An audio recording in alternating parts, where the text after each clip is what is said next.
영원히 사는 것을 믿사옵나이다. 아멘. 누가복음 19장 1절에서 10절 말씀입니다. 누가복음 19장 1절에서 10절까지 있는 말씀, 오늘 우리에게 주시는 하나님의 말씀 함께 한 목소리로 누가복음 19장 1절부터 10절 말씀을 받들어 읽겠습니다. 예수께서 여리고로 들어가 지나가시더라. 삭개오라 이름하는 자가 있으니 세리장이요 또한 부자라. 그가 예수께서 어떠한 사람인가 하여 보고자 하되 키가 작고 사람이 많아 할 수 없어 앞으로 달려가서 보기 위하여 돌무화과 나무에 올라가니 이는 예수께서 그리로 지나가시게 되미러라. 예수께서 그곳에 이르사 쳐다보시고 이르시되 삭개오야 속히 내려오라. 내가 오늘 네 집에 유하여야 하겠다 하시니 급히 내려와 즐거워하며 영접하거늘 무사람이 보고 수군거려 이르되 저가 죄인의 집에 유하러 들어갔도다 하더라. 삭개오가 서서 주께 여짜오되 주여 보시옵소서, 내 소유의 절반을 가난한 자들에게 주겠사오며 만일 누구의 것을 속여 빼앗은 일이 있으면 내 갑절이나 갚겠나이다. 예수께서 이르시되 오늘 구원이 이 집에 이르렀으니 이 사람도 아브라함의 자손이미로다. 인자가 온 것은 잃어버린 자를 찾아 구원하려 함이니라. 아멘. 4월을 시작하는 첫날인데 우리의 마음속에 4월 한 달 동안 주님의 사랑이 더 강하게 느껴지고 주님께서 죽음을 이기시고 부활 승리하셨듯이 여러분 속에서 승리의 능력이 나타나고 여러분의 가정에 주님이 함께 하시는 은혜가 이 4월 동안 더 충만하게 역사하시기를 간절히 소망합니다. 우리가 지금 누가복음의 말씀을 읽고 있는데 오늘 우리가 함께 읽으며 묵상하는 말씀은 우리가 너무나 잘 아는 삭개오와 관련된 말씀입니다. 예수님을 나타내는 표현 중에 세리와 죄인의 친구다라고 하는 표현이 있지요. 예수님은 사회적으로 그리고 다른 사람들이 종교적으로 멸시하고 버린 사람들, 외롭고 소외되고 연약한 심령들을 찾아가시고 가까이 하시고 사랑해 주셨잖아요. 그러한 예수님의 활동을 우리에게 분명하게 보여주는 누가복음에 그러한 말씀들, 비유가 있다면 그것은 아마 누가복음 15장에 등장하는 비유들일 겁니다. 잃어버린 양, 잃어버린 동전, 잃어버린 아들, 되찾고 회복할 때 그 기쁨과 감격을 우리에게 보여주는 말씀, 예수님은 잃어버린 자를 찾아 구원하시는 분이다 하는 것을 우리에게 분명히 보여주는 예수님의 비유의 말씀들이었지요. 예수님께서 이렇게 잃어버린 자를 찾아 구원하시는 역사를 우리에게 또한 분명히 보여준 대표적인 사건이 있다면 그 사건이 바로 오늘 우리가 함께 읽은 누가복음 19장에 등장하는 삭개오와 관련된 그러한 말씀입니다. 오늘 말씀 10절에서 이 말씀을 누가는 이렇게 이 사건을 설명합니다. 인자가 온 것은 잃어버린 자를 찾아 구원하려 합니다. 잃어버린 자를 찾아 구원하시는 주님의 역사를 우리에게 아주 분명하게 보여주는 사건이 이 사건이지요. 우리가 너무나 잘 아는 이야기입니다. 여리고라고 하는 곳에 예수님이 지나가시게 됩니다. 여리고는 요르단과 가까운 그러한 지역에 있는 그러한 도시지요. 오래된 도시고요. 그곳에는 예전부터 우리가 여리고성, 구약시대부터 아는 그러한 큰 성이 있었던 그런 곳이기도 하고요. 곡창지대고 향료가 많이 났던 그러한 곳으로 알려진 게 이 여리고라고 하는 도성입니다. 그 도성에 한 사람이 등장을 하는데 삭개오란 사람이 등장을 하지요. 그에 대해서 성경은 세리장이었고 부자였다. 그의 삶을 이렇게 두 단어로 평가를 합니다. 그런데 그를 바라보는 다른 사람들의 시선은 좀 달라요. 오늘 말씀 7절에 보면 무사람들이 예수님이 삭개오의 집에 들어간 걸 보시면서 뭐라고 얘기하냐면 저가 죄인의 집에 유하러 들어갔다. 그러니까 사람들이 볼 때 삭개오는 죄인이었던 그런 사람, 그 삭개오의 그러한 예수님과의 만남의 사건, 우리가 너무나 잘 아는 사건을 소개합니다. 삭개오가 예수님이 지나가신다는 소식을 듣고 예수님을 보기 위하여 예수님 곁에 올라가려는데 사람이 많고 그래서 접근할 수 없게 되고, 우리가 알듯이 나무 위에 올라가서 예수님을 쳐다보게 되고, 예수님은 그런 삭개오를 아시고 그를 보신 다음에 내려오라 그러시고 내가 오늘 네 집에 유하여야겠다 이렇게 말씀하시지요. 그 말씀을 듣고 오늘 6절에 보면 삭개오의 반응이 아주 재미있게 묘사됩니다. 그는 급히 내려옵니다. 그러면서 즐거워하며 주님을 영접하게 됩니다. 그렇게 사람들에게 죄인 취급받고 소외된 삶을 살아가던 그가 즐거워하며 주님을 영접하게 되고 예수님이 그의 가정에 들어가시고 또 삭개오는 그 주님과의 만남을 통해서 변화되고 은혜를 받는 역사가 나타나게 되지요. 우리 삭개오라는 사람, 우리가 잘 아는 바처럼 그는 여기에 등장하는 세리장, 그리고 부자, 그리고 우리가 알듯이 그 이름도 참 좋은 이름을 가지고 있는 사람이었어요.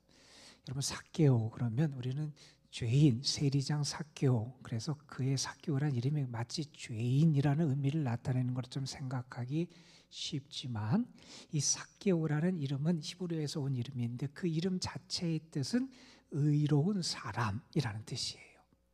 의로운 사람이라는 이름을 가진 사람이에요. 좋은 이름을 가진 사람이에요. 그는 많은 것을 가졌어요. 좋은 이름도 가졌고요. 여기에 보면 그는 세리장이라고 하는 어떤 높은 지위, 권세도 가졌던 사람이고, 그는 또한 많은 재물을 가진 부자이기도 했다고 묘사를 하지요. 세리장, 유대인들 입장에서는 죄인이고 매국노고 가까이 할 수 없는 사람처럼 생각을 하고 속으로 평가할지 모르지만 결코 없이 여길 수 없는 사람들입니다. 그들에게 세금을 받아가는 사람들이고요. 점령군 로마군의 힘을 의지하고 그들을 동원해서 자기들을 압박할 수 있는 그러한 힘을 가진 사람이 이 세리들이었고, 더군다나 그것의 세리장이었던 사람이에요. 사회적인 지위, 권세도 가졌던 사람이고 그는 부자였다 그랬습니다. 그는 악착같이 아마 열심히 일했을 거예요. 그는 사람들이 죄인이라는 것, 그렇게 말하고 수군거리는 것 분명히 알았을 겁니다. 사람들이 그러한 소리를 하면 할수록 그는 더 악착같이 돈에 매달렸을 겁니다. 그래서 돈을 통해서 자기의 어떤 삶의 안정과 만족을 얻기 위해서 노력하는 삶을 살았을 겁니다. 이렇게 많은 것을 가졌던 사람, 그러나 영적으로나 사회적인 관계 속에서 많은 것을 잃어버렸던 사람이기도 하지요. 삭개오, 의로운 사람이라는 이름을 가졌던 사람이지만 그는 의로운 삶을 살지 못했잖아요. 로마의 하수인으로 살아가고 로마인들을 위해 살아가고 그들과 접촉하면 죄인의 삶을 살아가야 되고, 자기 민족 사람들에게는 압박과 수탈을 해야 되는 그러한 불의한 자로 살아가야 되는 그 이름의 가치와 능력을 잃어버렸던 사람이 이 삭개오였지요. 다른 사람들과의 관계 속에서도 어떤 유대인으로서 합당한 그의 관계의 모든 것을 잃어버리고 살아가던 존재이기도 했습니다.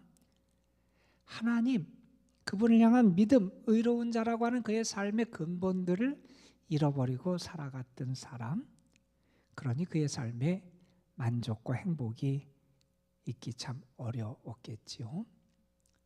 소외감도 느꼈을 거고요. 그의 마음속에 갈등과 회의 같은 것도 있었을 것이고, 삶의 의미와 보람도 아마 찾기 어려웠던 그런 것이 그의 삶이었을 겁니다. 그냥 영적으로 심각한 갈증 속에 있었던 것이 그의 삶이었겠다. 우리는 충분히 짐작할 수가 있습니다. 자, 그런데 세상적으로 보면 많은 것을 가진 사람처럼 보였지만 실상은 많은 것을 잃어버린 그 영혼이 회복되는 모습을 보여주는 게 오늘의 말씀이잖아요. 어떻게 그 역사가 나타날 수 있었느냐? 우리가 아는 것처럼 예수님이 그를 만나주셨잖아요. 예수님이 만나주셨잖아요. 소외된 사람, 잃어버린 영혼, 철저하게 다른 사람으로부터 외면당하는 이 사람을 예수님은 만나주십니다. 예수님의 구원의 역사는 언제나 그랬습니다. 예수님은 잃어버린 자를 찾아가세요. 잃어버린 자를 만나주세요. 그 당시 사람들, 경건한 유대인들, 유대 사람들은 그를 버렸어요. 그 잃어버린 자를 그냥 내버립니다. 그와 함께하지 않습니다. 그는 자격이 안 된다고 그를 평가해버립니다. 그는 죄인이라고 그를 외면한 게 당시 경건한 사람들의 평가였고 그를 대하는 태도였습니다. 그런데 예수님은 그 사람을 만나세요. 그 사람의 과거를 가지고 그 사람을 평가하지 않으세요. 그 사람의 현재의 상황 때문에 그를 외면하지 않으세요. 예수님은 그를 있는 그대로 받아주시잖아요. 그런 복음성가가 있어요. 바닥에 새긴 사랑이라는 제목의 복음성가가 있어요. 복음성가 가수로 유명한 박정호라는 분이 부르는 그런 찬양인데 그 찬양은 어떤 찬양이냐면 우리가 잘 아는 요한복음 8장에 등장하는 가늠하다가 잡혀온 한 여인과 관련된 찬양이에요. 그 여인은 아마 가늠하다가 붙잡혀서 끌려갔을 때 죽을 줄 알았을 거예요. 모세의 율법에는 이러한 사람을 돌로 쳐서 죽이라. 예수님 뭐라고 말할 겁니까? 사람들이 예수님 앞에 그 여인을 끌고 와서 물었지요. 당연히 그 여인은 이제 돌에 말아서 죽는 것, 고통스럽게 아주 사람들의 조롱과 멸시 천대 속에 죽는 삶을 그런 생각하고 있었을 겁니다. 모든 것을 체념한 상태에 있었을 거예요. 그 여인이 예수님에 의해서 용서함을 받습니다. 새 생명을 얻게 되죠. 그 여인의 입장에서 자기가 고백하는 주님의 사랑을 노래하는 찬양이에요. 그 찬양 가사를 보면 이런 내용이 나옵니다. 사람들은 나의 죄를 보고 주는 나의 아픔을 보네. 사람들은 나의 죄를 본다는 겁니다. 못된 사람, 죄인, 불의한 사람들은 나의 죄를 봅니다. 그런데 주님은 나의 아픔을 보신다는 겁니다. 주님은 나의 아픔을 보신다는 겁니다. 이렇게 노래합니다. 그들은 내게 손가락질하고 부정한 여인, 죄인, 죽을 사람, 죽어 마땅한 사람들은 나에게 손가락질을 하는데 주님은 나를 감싸주시네. 주님은 나를 감싸주신다는 겁니다. 감출 수 없는 나의 허물을 자신을 버려 덮으시고, 나의 허물 세상 그 어떤 것으로도 덮고 감출 수 없다는 거예요. 그런데 그 허물을 주님은 자신을 버려서 덮어주시더라고요. 또 이렇게 노래합니다. 피할 것 없는 나의 영혼을 십자가에 숨기시네. 여러분, 예수님이 우리에게 찾아오신 것, 예수님이 우리를 대하신 것, 예수님이 우리를 만나주신 것, 예수님이 우리를 구원해 주신 것, 삭개오가 우리라는 겁니다, 여러분. 우리는 내가 삭개오가 아니라고 생각할지 모르지만, 내가 무언가를 하나님 앞에 내세울 것이 있다고 생각할지 모르지만, 우리 자신이 잃어버린 영혼이고요, 우리 자신이 죄인이고요, 우리 자신이 이름대로 살지 못한 불의한 사람이고요, 우리 자신이 하나님 앞에 내세울 것이 아무것도 없는 그러한 존재였다는 겁니다. 그런데 주님이 우리를 찾아와 주세요. 오늘 말씀에 보면 그런 표현이 등장을 해요. 5절에 보면 예수님께서 삭개오를 쳐다보시고 이르시되 뭐라고 말씀을 삭개오야 속히 내려오라 이러면서 이런 말씀을 하세요. 내가 오늘 내 집에 유하여야 하겠다. 내 집에 유하여야 하겠다. 예수님이 그 집에 가시겠다는 거잖아요. 근데 우리 성경은 지금 너무 좀 점잖게 번역을 했어요. 이 말씀은 예수님이 그 집에 가서 방문해서 한번 유하고 싶다라고 하는 예수님의 소망을 나타내는 것처럼 읽힐 수도 있고요. 아니면 예수님이 내가 오늘 내 집에 방문할게 그런 계획을 가지고 있어 라고 하는 예수님의 계획을 나타내는 것처럼 그렇게 우리에게 이해할 수 있는 여지도 주고요. 아니면 예수님이 내가 오늘 내 집에 방문하고자 결심해서 결정했어 예수님의 결심을 보여주는 것처럼 그렇게 이해할 수 있는 여지를 주기도 해요. 예수님이 기대하시고 계획하시고 소망하시고 결심하신 것처럼 그렇게 우리가 읽을 수 있는 여지를 줍니다. 그런데 이 표현을 읽어보면 그 단순히 예수님의 계획, 예수님의 생각, 혹은 예수님의 단순한 결심, 이 소망을 나타내는 게 아니라 이 표현은 뭘 썼냐 하면 예수님이 십자가에 달려 죽어야만 할 때 쓰시는 하나님의 계획을 나타내는 그러한 헬라어로 하면 데이, 영어로 하면 must라고 하는 표현을 썼어요. 가야만 한다는 거예요. 하나님이 그렇게 계획하셨다는 거예요. 예수님이 십자가를 지셔야만 한다는 거예요. 예수님이 결심해서 하시는 게 아니라 하나님의 계획이라는 거예요. 예수님은 그 길을 걸어가시는 겁니다. 하나님이 정하신 것, 예수님은 그러한 길을, 그 십자가 길을 걸어가시는데 여기서 동일한 방식의 표현을 씁니다. 그 집에 유하신 것, 예수님의 생각을 그렇게 하시고 예수님이 그런 선한 마음을 가지셔서 단순히 그렇게 가시는 게 아니라 하나님이 그렇게 하시도록 계획하셨다고 예수님이 생각하신 거예요. 내 집에 유하여야만 하겠다는 거예요. 왜요? 하나님이 그것을 원하신 거라는 겁니다. 예수님은 그 마음을 가지고 우리를 대하신다는 거예요. 우리를 왜 찾아오셨느냐? 하나님이 우리를 구원하시기를 원하셔서, 하나님이 우리에게 은혜 주시기를 원하셔서 예수님은 우리를 찾아오신다는 겁니다.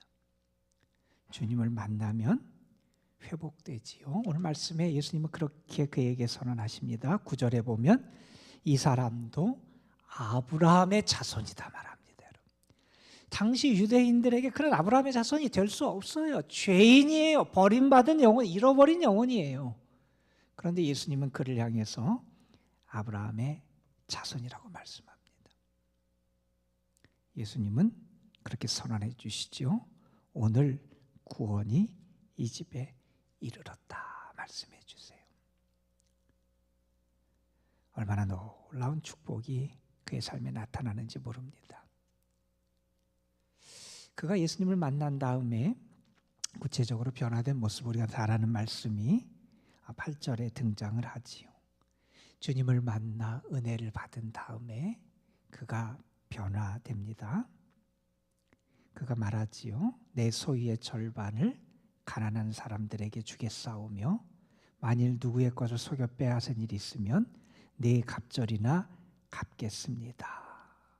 그는 주님을 만난 다음에 이제 달라져요. 재물을 붙잡고 살아가던 사람이 하나님을 붙잡고 살아가는 사람으로 바뀌어지게 돼요. 불의한 삭개오, 이름대로 살지 못했던 삭개오가 이제 의로운 삶으로 나아가게 돼요. 자기 자신에 갇혀서 세상 사람들의 평가에 갇혀서 작게 그 틀 속에 살아가던 삭개오의 삶의 그 작은 틀이 깨어지게 됩니다. 이제 그의 인생에 참된 변화의 역사가 나타나게 돼요. 어느 분이 이런 얘기를 했어요. 믿음이 있다면 어떤 부족함과 약함도 복으로 바뀔 수 있다. 믿음이 있으면 연약함, 부족함, 죄됨, 그 어떤 것도 복으로 바뀔 수 있다는 겁니다. 왜요? 주님이 그렇게 해주시잖아요. 우리가 세상적으로 구할 것도 많고 우리의 삶에 필요한 것도 많고 우리의 마음의 소망도 있습니다. 기도하시겠습니다. 아버지 하나님, 4월을 시작하는 첫날 우리가 잘 아는 삭개오가 주님을 만나는, 주님이 삭개오를 만나 주셔서 그의 인생을 변화시켜 주시는, 그에게 구원을 선포해 주시고 아브라함의 자손임을 선포해 주시고 그의 인생에 참된 회개와 변화의 열매가 나타날 수 있도록 이끌어 주신 그 사건을 우리가 함께 묵상하게 하신 감사합니다. 주님은 우리의 죄를 보시는 게 아니라 우리의 아픔과 상처를 보시고, 주님은 우리를 손가락질하시는 분이 아니라 손을 벌려서 우리를 감싸주시고 안아주시는 분, 그 어떤 것으로도 덮고 가릴 수 없는 우리의 죄악과 부끄러움과 연약함, 주님이 자신을 버려서 자신의 모든 것을 내어주셔서 덮어주시고 가려주시고 싸매어 주시는 분이 우리 주님이신 줄로 믿습니다. 그 주님을 만날 때 내 생각이 바뀌고 내 삶의 방향이 바뀌고 내가 붙잡고 살아가는 것이 바뀌고 나의 삶의 방향과 길이 바뀜을 우리가 믿습니다. 이제 주님과 함께 살아가고 주님을 만나 변화된 삶을 살아가고 우리의 삶이 하나님의 참된 구원이 선포되고 실현되는 그러한 삶이 될 수 있도록 인도하여 주옵소서. 이 4월을 시작하며 우리가 모든 것을 주님 앞에 맡깁니다. 내가 지금까지 붙잡았던 것, 내가 지금까지 갈망했던 것 과연 정말 주님의 것인지, 주님이 원하시는 것인지 우리가 살펴보면서 이제 주님을 향해서, 주의 나라를 향해서 주님과 함께 죽고 주님과 함께 살아나는 참된 믿음의 역사를 내가 바라보면서 주님 앞에 나아가는 저희들 되게 하여 주시고, 이 시간 기도하며 우리를 도우시고 힘을 주시고 우리에게 참된 구원의 열매를 맺게 하시는 하나님을 경험하는 저희들이 되게 하옵소서. 우리의 모든 것 주께서 아시고 도우실 줄 믿습니다. 은혜의 길로 우리를 이끌어 주실 줄로 믿습니다. 주님이 우리의 삶의 주인이 되시고 능력이 되심을 분명히 나타내 주실 줄로 믿습니다. 그 주님과 함께 살아가는 저희들 되게 하여 주옵소서. 이 시간 성령께서 우리의 기도를 도우시고 역사해 주실 줄 믿사옵고 우리 구주 예수 그리스도의 이름으로 기도드리옵나이다. 아멘.